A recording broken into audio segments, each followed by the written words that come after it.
ఇప్పుడు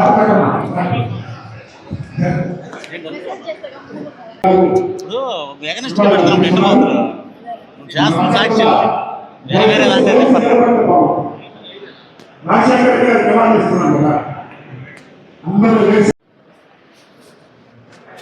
మరొకసారి నేను చెప్తాను.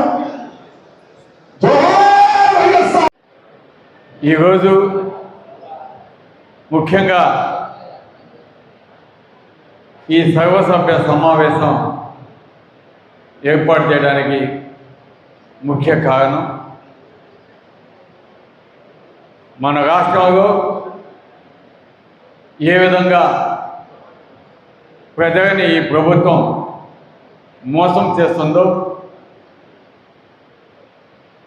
ఏ విధంగా పరిపాలన చేస్తుందో,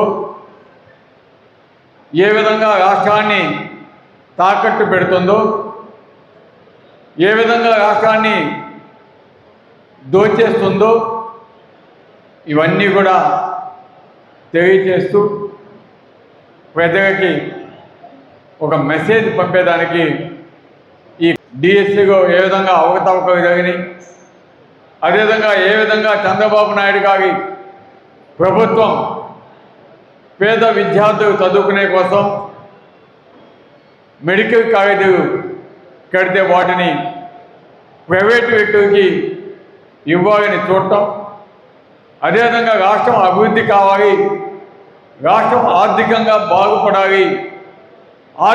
బాగుపడాలంటే మన మాజీ చైర్మన్ కొండూరు అనిల్ బాబు గారికి, పెద్దలు గౌరవనీయులు అల్లూరు నగర కన్వీనర్ మా దండా కృష్ణన్న గారికి, అదేవిధంగా అల్లూరు మండల కన్వీనర్ వేద రమేష్ అన్న గారికి, అదేవిధంగా బోగోలు మండల కన్వీనర్ సోదరుడు రఘు గారికి, అదేవిధంగా దగదర్తి మండల కన్వీనర్ మగ సోదరుడు మహేష్ గారికి, కావలి మండల కన్వీనర్ సోదరుడు తిరుపతి గారికి, వేదిక ముందున్న పెద్దలకు, అక్క చెగమ్మలకు, వైఎస్ఆర్ కాంగ్రెస్ పార్టీ నాయకులకు, కార్యకర్తలకు, అదేవిధంగా సీనియర్ నాయకులు చాలా మంది వాళ్ళందరికీ, అదేవిధంగా కొత్తగా పదవులు అలంకరించిన మా యువతకు అందరికీ కూడా నా ప్రత్యేక అభినందనలు, అదేవిధంగా మీడియా సోదరులకు కూడా నా ప్రత్యేక ధన్యవాదాలు తెలియజేస్తున్నాను. ఈరోజు ఈ సమావేశం రాష్ట్రమంతటా కూడా జగనన్న పర్యవేక్షణలో ప్రతి నియోజకవర్గంలో కూడా ఈ సమావేశాలు జరుగుతున్నాయి. జగనన్న ఆదేశాల మేరకు ఈరోజు కావలో ఈ సమావేశం ఏర్పాటు చేయడం జరిగింది. దీని ప్రధాన ఉద్దేశం ఈరోజు నిర్వహించడానికి ఎప్పుడు కూడా ఒక కమిటీ ఉంటుంది, ఒక కన్వీనర్ ఉంటాడు. కానీ ఆ కన్వీనర్ని పక్కన పెట్టేసి ఎవరైతే డిఎస్సి నేను కూడా ఎగ్జామ్ రాయాలి అని పోటీ పడతా ఉంటాడో అటువంటి వ్యక్తిని తీసుకొచ్చి ఒక స్పెషల్ అపాయింట్మెంట్ ఇచ్చి అతన్ని కన్వీనర్గా చేసి అతని ఆధ్వర్యంలో ఏర్పాటు చేసినటువంటి గొప్ప నాయకుడు జగన్మోహన్ రెడ్డి గారు ఆర్పణ కావచ్చు, రామపూర్ కావచ్చు, మెడికల్ కాలేజీ కావచ్చు. మెడికల్ కాలేజీ ఉద్యమం మీకు అందరికీ తెలుసు. జగన్మోహన్ రెడ్డి గారు పెద్ద ఎత్తున ఉద్యమం చేస్తే ఒక్క టెండర్ అంటే ఒక టెండర్ కూడా దాఖలు కాలేదు.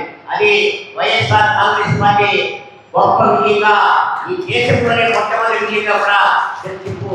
ఎందుకంటే ఒక్క టెండర్ తెలుగుదేశం పార్టీ కోడులు ప్రభుత్వం చేస్తున్నటువంటి దుర్మార్గాలు అన్ని ఇన్ని కాదు, వాళ్ళకి కాలం చెందిన రోజులు దగ్గరలోనే ఉన్నాయి. ముఖ్యంగా ఈరోజు కావలి పట్టణంలో ఏ అభివృద్ధి చూసినా కూడా మన వైఎస్ఆర్ కాంగ్రెస్ పార్టీ రామరెడ్డి ప్రతాప్ కుమార్ రెడ్డి గారి తెచ్చిన నిధులతో చేస్తున్నది. ఈరోజు మనందరం కూడా చెప్పుకోవాలి ఖచ్చితంగా గర్వంగా. గతంలో మన ప్రభుత్వం విద్యా వైద్యం మీద ఎంతో కృషి చేసి ఈ రోజు ఎన్నో హాస్పిటల్స్ ఈ రోజు వాళ్ళ మొత్తం పనులు కూడా చూస్తే మన హాస్పిటల్ 20 కోట్లు ఖర్చు. ఈ రోజు ఈ కాలువ పథకంలో చేసే పనులు కూడా ఒక 2-3 కోట్ల కంటే ఎక్కువే ఉండదు. కాకపోతే ప్రజలకు